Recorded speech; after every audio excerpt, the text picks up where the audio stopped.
only presentation.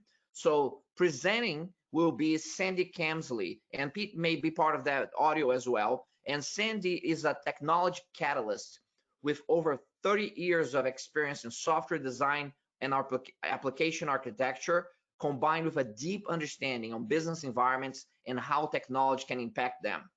She has founded and run 3 companies: a system integration services company, a software product company, and her current consulting practice, with responsibility for corporate and financial governance, strategic direction, and her day-to-day technical contributions. So you're going to be listening from Sandy on the audio presentation, and Pete is here with us. He's going to say a few words before he gets the audio kicked off for us.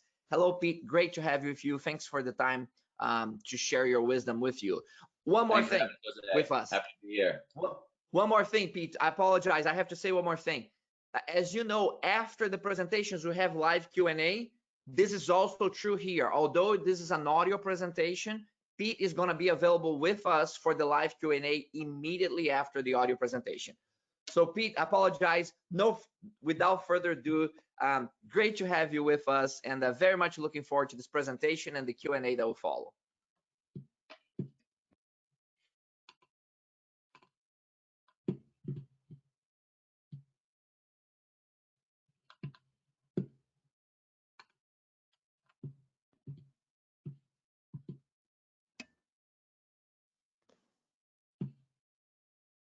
I split my time between being an independent industry analyst covering process technologies and working with companies on their technology strategy and architecture. So this gives me a pretty good understanding of the business challenges and technology solutions around that. And I also write about process-related topics on my blog at column2.com that you can see on the right-hand side here. Now today, I'm going to start with the business challenges being caused by the current pandemic crisis and look at how process intelligence can be used to address them. And then Pete's going to follow this with some more information on Signavio's process intelligence offerings and a quick demo, assuming that I leave him enough time. So let's start with this disruption that we're seeing today. The disruption in businesses today, which is due to the pandemic, is really a disruption of business processes. Goods and services just aren't flowing the way that they used to. And your internal company processes probably aren't working the way they're supposed to either. Now, it's such a shift that although you can see that you're in trouble, you might be focusing on the wrong things, and you might not know how to get past this disruption and this point of danger and into smoother waters. So that's what process intelligence is going to help you with. You might have had a drop in the amount of business that you have. You could be scrambling to realign your operations. Or your business could be booming, which sounds like a great thing, but can be a real challenge if you're unable to keep up with the demand. Your employees are probably working from home or in your own facilities, but with physical distancing protocols, and that creates some challenges. And there's huge disruptions in supply chains of physical products, right from manufacturing through shipping and delivering, again, due to social distancing and plant closures. So those are some serious things going on. Now, depending on your business, you could also find yourself selling to a different customer base. You have some goods and services that are now being consumed more by home-based workers than by corporate offices. So remember the great toilet paper shortage of March 2020? Although part of that was just panic on the side of consumers, some of it was due to the need to shift manufacturing and packaging and distribution from a focus on business to a consumer focus. So there was some reality in the supply chains around that, as well as some sort of panic buying that went on. Now let's look at an order to cash disruption. So this can be disrupted in a lot of ways in the different scenarios. So let's say you sell a product and you're in maybe possibly a niche market, but it's become the hot new item during the pandemic. So maybe this is some kind of network equipment for remote access, or bread makers, or gardening tools, or anything that you might be selling to a business or a consumer that's now all of a sudden impossible to get. So everybody wants to buy it. You're really happy you've got online ordering on your website, but after a couple of days of massive sales, there's a problem because you can't process the orders as fast as they arrive. So although your online ordering system is charging your customers right away, their products aren't getting shipped out until a week later. And then something happens along your supply chain, so you can't even manufacture your products, much less ship them out. So now customers are really unhappy, and you end up with a lot of chargebacks for your unshipped products and bad reviews online. So this is really not a good place to be in. Now, to figure out how to solve this disruption in your order to cash problem, you need to look at your entire end-to-end process and work out where the problems are coming from. So you start with questions like these. Why are shipments delayed? What's causing the customer dissatisfaction? You might find that customers are okay with a delayed shipment, but don't like being charged for something until it's been shipped. And you need to change your online ordering so that payment will be triggered by your fulfillment process instead of by the initial order. You might find you're not getting the supplies that you need for manufacturing because of delays from a particular supplier, and you need to change suppliers. So the bottom line is that if you don't understand your processes and what's causing the problems, you're never going to be able to fix the problems. And that's what we want to look at. Now, I want to start out with a brief just expansion on some of the key challenges that we're seeing caused by the pandemic. And I'll go through these fairly quickly. But the first is around all of the economic and financial impacts. We have a fluctuating economy, stock markets are all over the place, and obviously there's some clear winners and losers in different market segments, as we see in things like travel and hospitality, for example, are losing. Amazon and Zoom are really booming. Now, a lot of consumers and companies are just saying lock down, preserve cash, go into crisis management mode, because they don't have any planning that really matches this level of disruption. And then this financial unrest is making, as I said, some companies really cautious about purchasing, but we also have these super cheap interest rates right now. And so some companies are wanting to spend because the money is very cheap to get right now. Now, on top of that, I mentioned supply chain problems. The globalization now means that our supply chains can stretch across the country and across borders, and those distances are becoming a logistical problem in the pandemic. So we have disrupted supply chains that causing problems for all types of companies as well as consumers. So a lot of issues here with how those supply chain processes work. The second thing is around the workforce. Now we're seeing a massive change in how work gets done within companies and what kind of technology we need to handle all of this.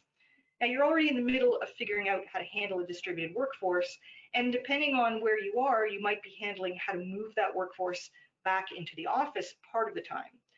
And you might not have chickens on your Zoom calls the way that I sometimes have on mine, but this collision of home and work life means that people are dealing with family and pets and home deliveries and everything else while they're working.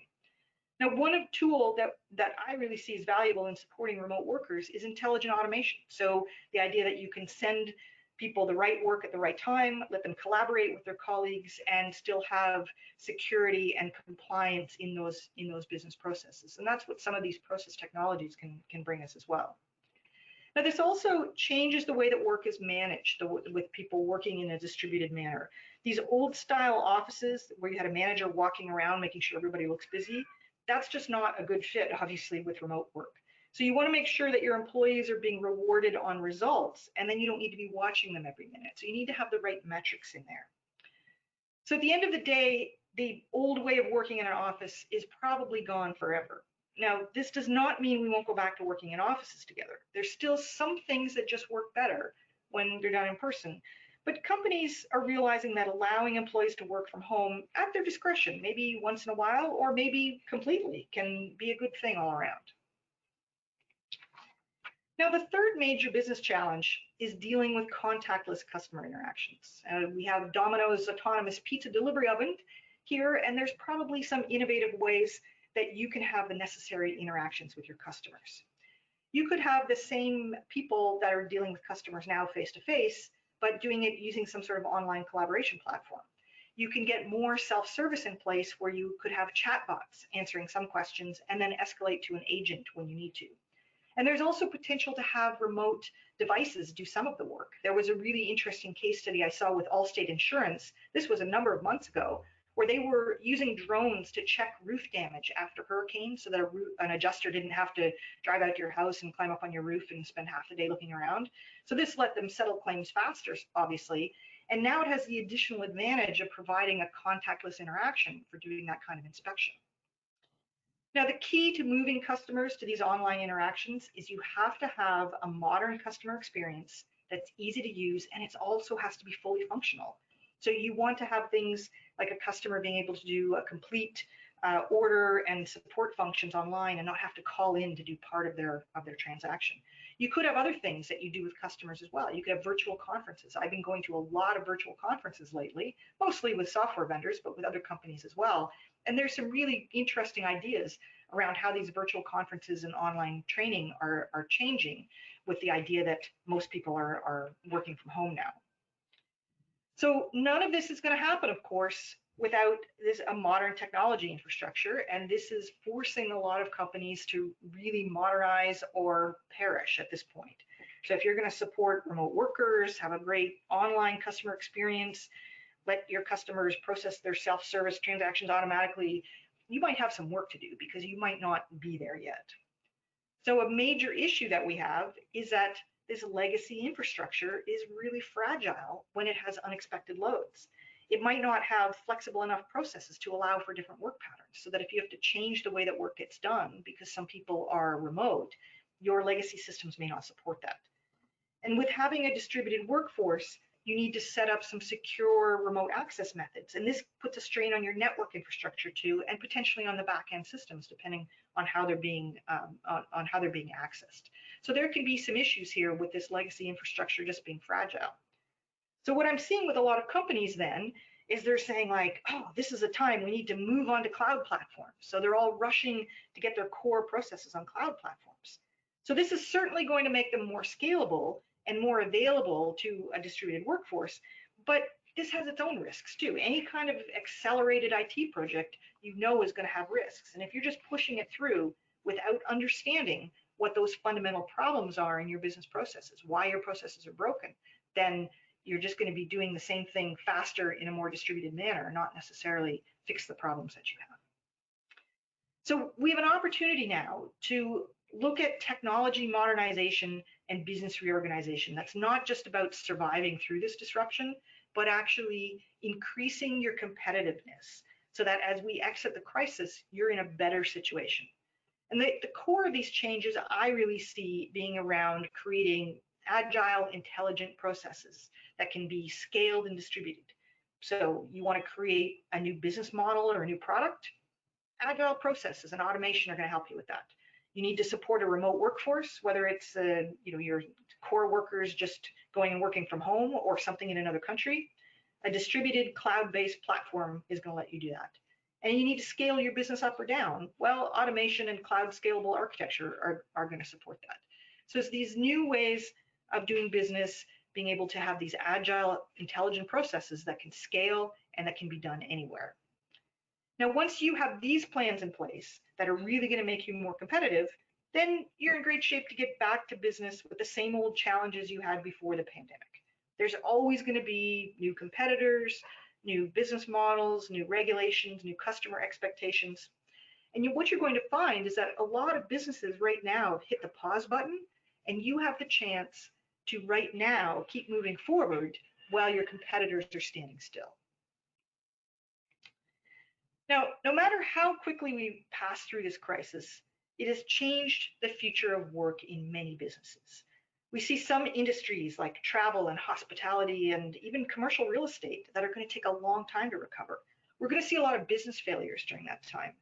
And in their place, there are going to be newer business models that are more suited to this new normal. So things are going to change, things are going to be different, but there's going to be some disruption and some innovation that happens here.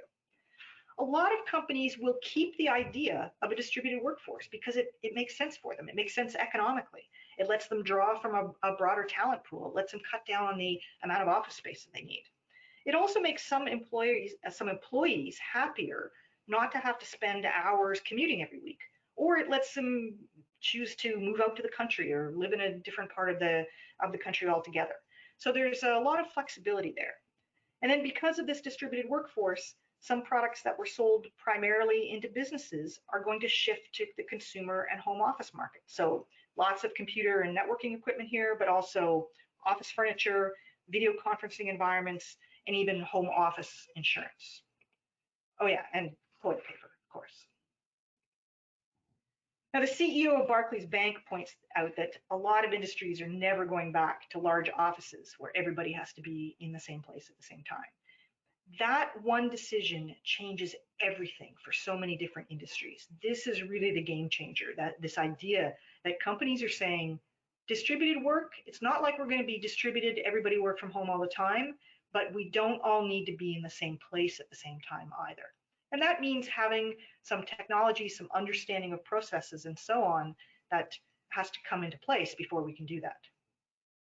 So how are we going to adapt our disrupted businesses, our disrupted processes for this future state where things maybe stay in a distributed manner, where businesses might be greater or less than what we had before? So this is dependent to some degree on fixing these fragile and broken processes that we use to run our businesses and all the related supply chains. So appropriately enough, there's a process for fixing processes. You can see a simplified version of that here. And I'm going to step through these 5 different stages of discovering, analyzing, simulating, improving, and monitoring processes in the next several slides. Now, when we talk about process intelligence, which is the real focus of this webinar today, there are parts of it spread throughout this cycle, but it usually refers to some of the analysis and monitoring capabilities, such as process mining and predictive analytics.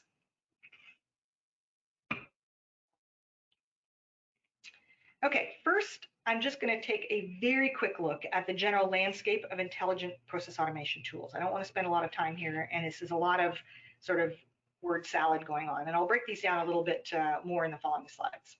So the first part of this is the modeling and analysis tools. This is a big part of what I'm going to be talking about today. Before you start automating your processes, you need to have some understanding of what you're already doing and the ability to map out what you think you want to do. So it's about understanding and analyzing and planning. Now, the second group are monitoring tools. So this is to keep you aware of what's happening right now in your processes as they're executing. So visualizations and alerts, dashboards and so on, and also predictions about what is going to happen next. And then we have all these automation technologies. This is anything that might be involved in that process improvement step. Now, using automation doesn't mean there's no longer going to be people in the process, but it means that they'll be doing more problem solving or interacting with customers rather than routine tasks. Now, this all looks very technical, but the goal here is to be able to start to align these process tools with the business view. So let's start with process discovery. Now, first of all, process mining tools take history logs from systems like your ERP and your CRM systems, and then they figure out the end-to-end process models that are underlying those. So process mining can also identify all the different ways that the process is actually being done, because things are never done in the same way every time. A particular instance of a process, so one particular transaction, can take a different pathway than another transaction, even though you think they should be doing the same thing. And this helps you to figure out the reasons for the variance and places where you might have problems in there. This is really good at finding some of these broken processes that you have. You know, somebody looks at the discovered process and they say, oh, I didn't even know we did that. And then you'll see places where people have been able to bypass certain controls, like issuing a purchase order without the right level of approval. So all of these kind of loopholes and broken processes and so on are the things that you're going to be able to start to track down by doing process mining, because it's showing you what you are actually doing, not what you think you might be doing. Now, next, kind of the other side of that is task mining. And this is technically a lot like process mining, but it uses data collected by tracking user actions on their computers. You often see this in conjunction with RPA, robotic process automation tools, because they will put an agent on a user's desktop to track what they're doing for a few weeks and then figure out what are the things to automate. But that task mining creates the same kind of data that we see from process mining. It's just what the workers are doing when they're working with different systems. So all the copying and pasting, clicking around between legacy applications and spreadsheets and that kind of thing. So the task mining really helps you to find opportunities for automating tasks. So if the user always copies and pastes 3 specific fields on one screen over into 3 fields on another screen, that's definitely not a good use of your skilled knowledge workers' time, and you'd like to bring in a little automation to help them out with that. So the advantage, as I said, of process and task mining over manual modeling is that it's data driven. The processes that you discover are the actual processes in your operation. It's not somebody's interpretation or somebody's subjective view of what that process is. And it also includes a lot of information, like frequency and duration of each activity and each pathway in the process. So you know exactly how long, for example, things are waiting at every task, and how many times they might pass around through a certain loop or a certain set of activities. Now, I realize that process mining sounds a little bit like magic, so I'm going to do a quick one-slide backgrounder on how it works. So if you already know this stuff, that's fine, but I just want to give a little bit of a background. So we start out with all of these different systems that are going to be the sources for the process mining data. And at the top, we have a business process management system that's orchestrating all these different tasks. So if you're looking at the one on the left there, that's just orchestrating all these different tasks, including a user task to enter customer data that's going to link to our legacy customer information system at the lower left. Service task is going to push order information to our ERP system at the lower right. And each of these systems has their own history log that tracks events for audit purposes. So we're going to exploit those history logs to figure out how the process works overall. Now, unfortunately, I did the build wrong on the slide because I just put it in like an hour ago, and the other parts that show the history logs are going to come up underneath. What you're seeing on the right-hand side is the consolidated process model that we're getting from this consolidated event log. So as we trace one single case, a single transaction, as it goes from the green BPM system at the top, down into the red legacy system, back up to the green system, and then down into the blue ERP system, what we'd like to get is this consolidated model that shows us what happens. And if we take a look at, and unfortunately this is going to be a little bit hidden behind the screens here, I don't want to fix as we're going through here, we have a history log that comes out of the systems that shows the case number or the transaction number. You can just see it there kind of in the middle, and then the name of the activity that happens, the start and end times, and then what the actual activity or what the resource is that does it, whether it's a person who does it or whether it's a system call out to something. So that's kind of typical. You can see that line at the bottom. That's kind of typical for what goes into a history log. So that might be from the BPM system. And then what we do, and again, unfortunately, you can't really see this, is I've put together all of the history logs from the 3 different systems so that we get this consolidated one.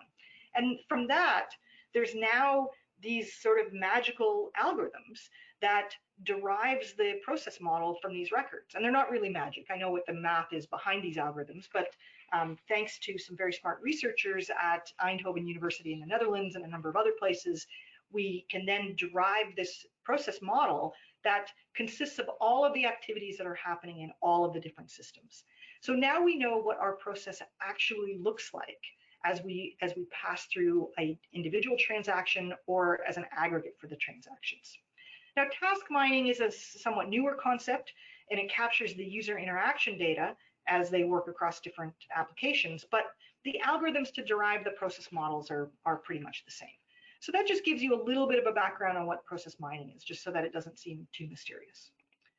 So let's get back to, oh, now it shows up. So let's get back to our sort of cycle of discover, analyze, and so on, and move on to the next step. So you've uncovered what your processes are using process mining and task mining, and now you need to figure out where the problems are. So the process mining tools are probably going to help you to a certain extent with that, especially with this initial category that I have listed here of process conformance problems. So you want to figure out which processes have instances or particular cases that aren't compliant with your rules for some reason. So you're violating the rules, or they're following a path that they shouldn't be following. So you might have something for how purchase orders get issued, and you might have certain cases where that path didn't get followed properly. So the process mining tools can show you what the actual process is overlaid on the expected compliant process, and then you can see where the differences are and how it happened that something didn't happen in the right way. Then you need to do some root cause analysis to help you figure out what's causing some of these problems. And there's a number of different tools available for this, but you're looking for things like, if you have a really long cycle time, you can usually trace that back to bottlenecks in resources. So you don't have enough resources on one certain task, whether that's a human resource or some other kind of resource. You just don't have enough of them to process that task quickly enough. If you see that you have a process that loops through the same set of activities several times over, often that's due to a quality problem. So it's looping back through because you're having a quality problem that's getting checked and then going back to get fixed and then back again like that. So you can start to see some of these patterns for what the problems are based on what's happening in your process mining data. And then you also need to look at metrics that you might have. So this is not something that you're necessarily going to see in process mining from the process mining data, but you want to look at things like, are the KPIs, the performance indicators that you have at the operational level, aligned with your customer goals or even with your high-level corporate goals? So for example, you have one department that's saying, oh, we want to be as efficient as possible, but in gaining that efficiency, they reduce customer satisfaction. That's a problem. Even though customer satisfaction may not be one of their local operational KPIs, it's definitely something that you're concerned about at the corporate level, and it's definitely something that your customers are concerned about. So, definitely something to worry about when you're looking at how these metrics might be misaligned with what's happening at the operational level and what you're trying to achieve from a corporate level. Now, the next thing is around simulation. So you've discovered your actual processes, you've analyzed them to determine what they should be, you've done some modeling of what you think those future state processes should be, and the next thing you want to do is simulate them to see if you can understand the impact that making these changes will have on the different KPIs, the different metrics that you have for the processes. So simulation lets you do what-if analysis on your processes without actually changing the real-world process, so that you understand what's going to happen when you do make that change in the real world. So for example, where would the work pile up if our throughput volume was drastically increased? So let's say you had 10 times as many orders as you normally do. Where are things going to pile up in your process? What resources would be idle if all of a sudden your work went to 1/10 of what it should be? Would you have people that would be sitting on the bench not doing anything? If you have two parts of the process that are run in parallel instead of sequentially, how is that going to change your end-to-end cycle time? And if you have specific tasks that are being done by people now, and you automate them using robotic process automation or some other method, how much time and money are you going to save? So these are the kinds of things that you can model in your simulation, in a simulation tool, so that you can then run through and have a good understanding of what impact that's going to have. You're going to be able to look at risks, you're going to look at costs, you're going to look at resource usage. And really, the outcomes of the simulation are to help us understand how to do these trade-offs. How do we trade off between cost and cycle time? How do we figure out the best way to allocate resources within processes? And this isn't just about human resources for completing a task. One of the most interesting simulation case studies that I saw was for a small distillery, and they had a huge increase in demand for their products, and they wanted to know, they were taking some investment money in, and they wanted to know what was the best way to spend it on these new vats that they were going to get for distilling their products. And what they discovered is they did a process simulation of their distilling process, and they found out that they actually had really low utilization rates of their current production vats. And they could avoid making any new investment at all by just rescheduling their production. So this allowed them to do the same amount of work with to do much more work with the same resources just by rescheduling how the work got done. And that's kind of an interesting lesson in terms of don't necessarily just throw money, throw more resources at it, but understand where the problems are so that you know where to spend your money or even if you need to spend your money. Now, improving processes, this is usually where you start looking at automation. And up to this point, everything that I've talked about has been around process analysis, not actually changing the processes.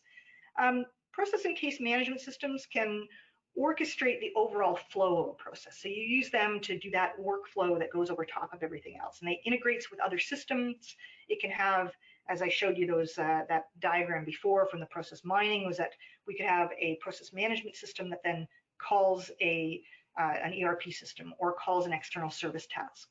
And then task automation, you can use things like RPA to just mimic a user's actions, or you can start building integrations between applications that have not been previously integrated. So these are all the kinds of things you can look at as you start to do process improvement through automation. Now, automated processes, you can also look at automating the decisions and the rules that happen.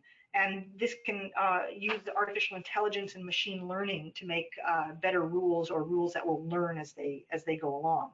You can also have AI and machine learning make recommendations at manual steps to help guide a worker so that they would get a next best action recommendation as they were moving on to the next steps. And we see that a lot in things like insurance claims that are very case driven, very knowledge worker driven, but it helps to have some suggestions about what might be the next best thing to do in a particular case.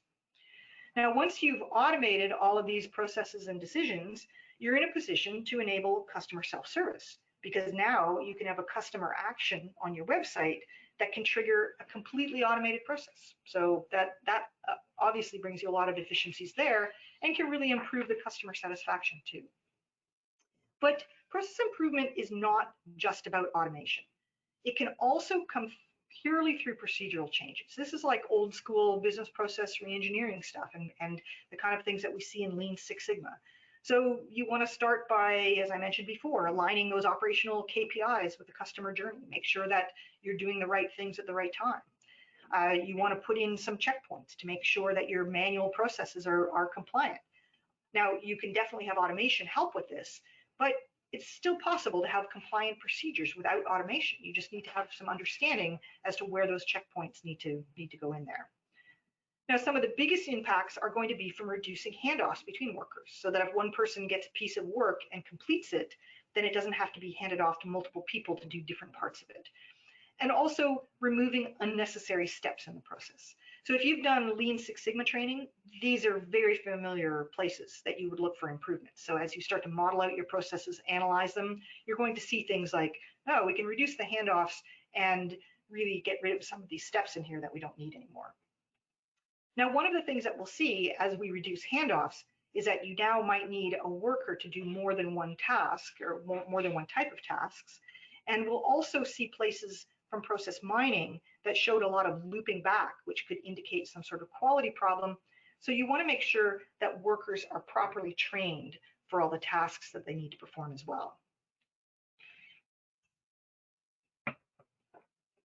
Now, the last step in our cycle of fixing broken processes is to start monitoring the actual executing processes to see what's happening in real time.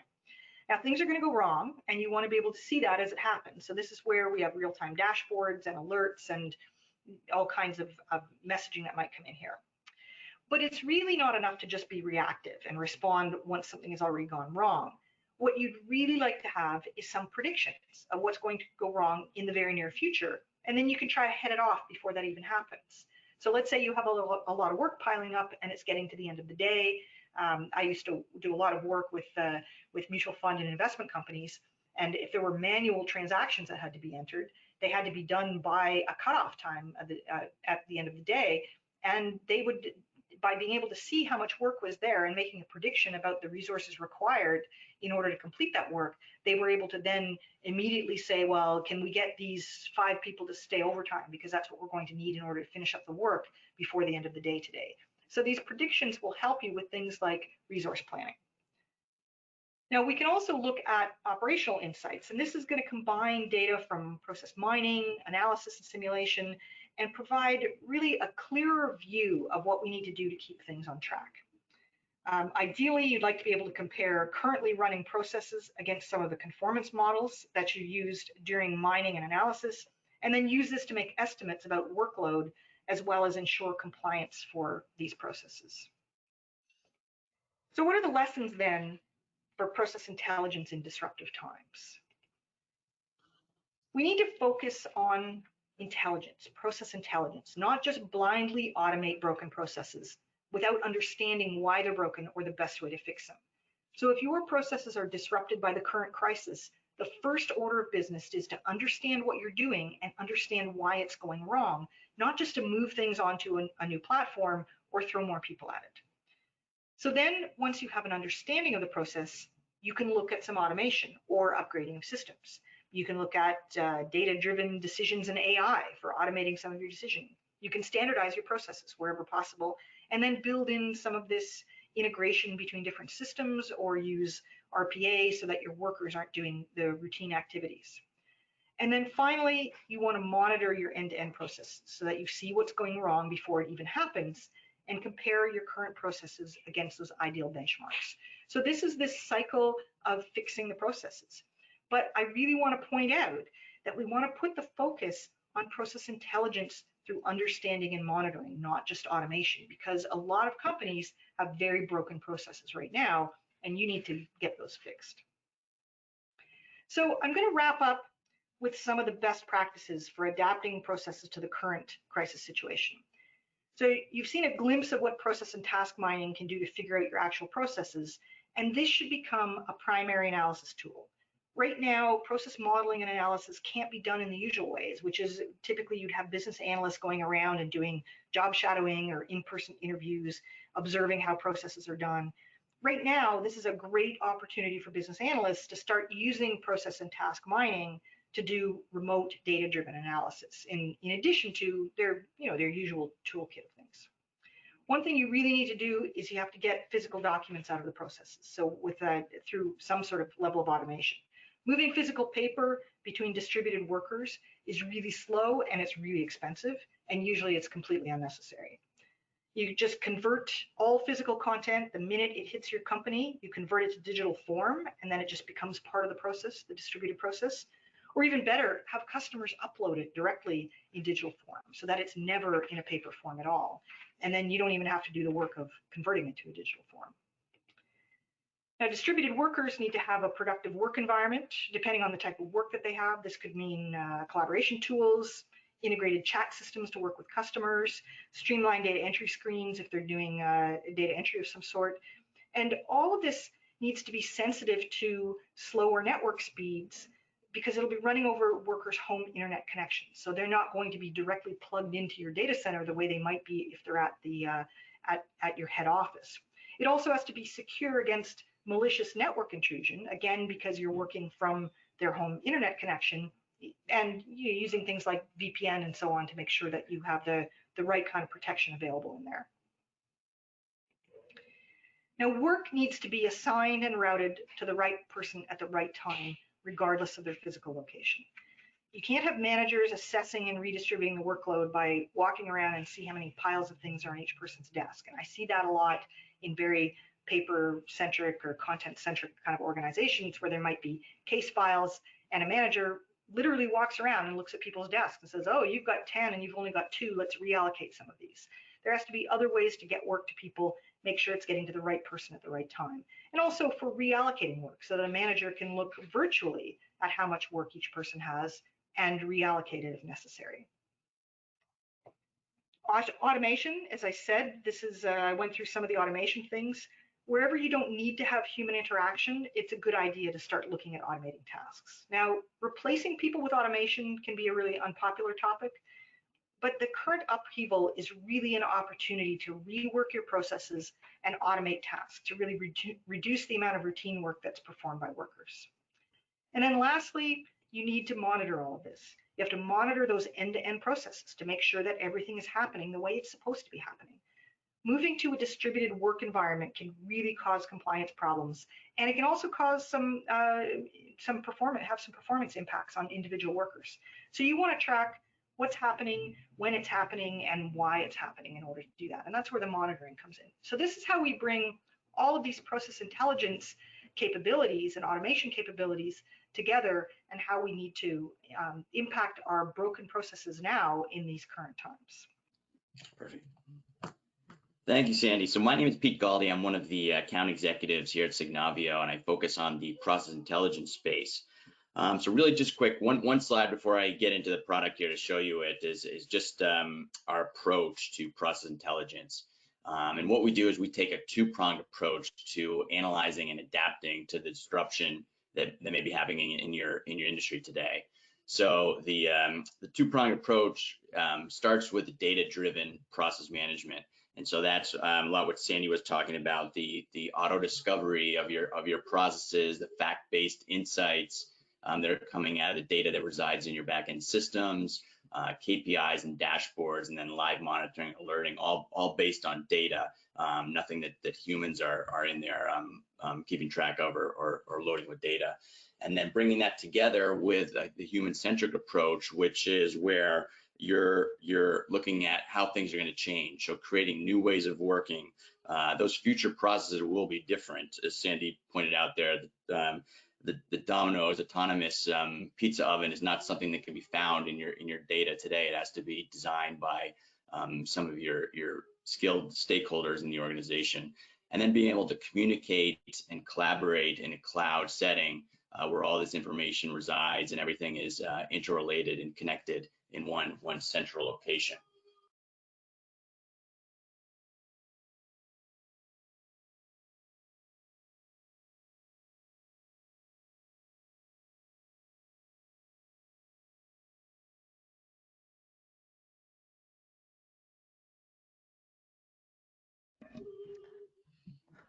All right, Pete, great to have you back. I think you're muted right now. Just go ahead and say something to make sure your audio is coming through. I'm here. Jose, can you hear me? All right, yeah, I can hear you now. Let me bring my camera back on. So fantastic presentation. Thank you for Sandy and you for sharing that with us. So we have a couple minutes, really a minute here left, and I want to ask you one of the most common questions that has come up here. If you're going to select the best area in the business to do a process mining, task mining for value creation, what are some of the criteria that you use to identify where those best opportunities may be in the business? Yeah, one of the things that we like to look at really is how the process is being run. So especially for process mining, it's what we're doing is looking at the log files within your backend systems. So typically the ones that are a lot of times more system-based processes like procure to pay or order to cash, things like that are really running through backend ERP systems and stuff like that are the best ones to really start with, because it's really where you're going to find the most bang for your buck. And they're really all system-based processes, so it's a lot easier to extract the data that's already there. It already exists. It's a matter of just using the data that's already resides in those systems to get value out of them. Very good, Pete. Really appreciate that. One more question. Once you identify that area and you have the engines for process mining, and you can start kind of the discovery process, if you will. And I understand that this may vary quite a bit depending on the complexity and the size of the process that you're dealing with. But if you give me like a typical timeline on how long it takes for this process mining discovery stage, if you will, and maybe the basic analysis, how long does that typically take? Just order of magnitude. We understand there's a lot of variability depending on size and complexity. Yeah, I mean, it really depends on, I would say, how far you want to go back. So with process mining, I mean, you could go back, a year's worth of data, you can go at months worth of data, and really see based on that how many different variant paths your process is actually running within your organization. So, depending on how complex it is, depending on how many different systems that process may be running through. If it's running through just one, it's going to take a lot shorter to get that set up. If it's running through multiple, 3, 4, or 5 different systems, it would take a little bit longer. But it's something that would typically be set up in weeks or months, and not years to get that information. Where if you were to go out and do a current state analysis with a more of a manual approach, I've seen companies take years to get that really accurate and up to date, because it's a lot of manual effort, and it just takes a little time to get a lot of resources together and get all the people that you need to get that information in one place. Very good. Pete, thank you so much for taking your time here to sharing the insights with the global audience today. Very useful information on process mining related technologies and how we can apply that to create value. So thank you for your time. Thank you for having us. Happy to be here. Thank you. All right, ladies and gentlemen, this completes this segment of Process Mining Live. At the top of the hour, I hope to see you back with Norman Rankes. Norman is a leader of information technology and automated processes at McWane Ductile, and he is going to go through the applications of Internet of Things and data mining for results with us, specifically in the context of his industry.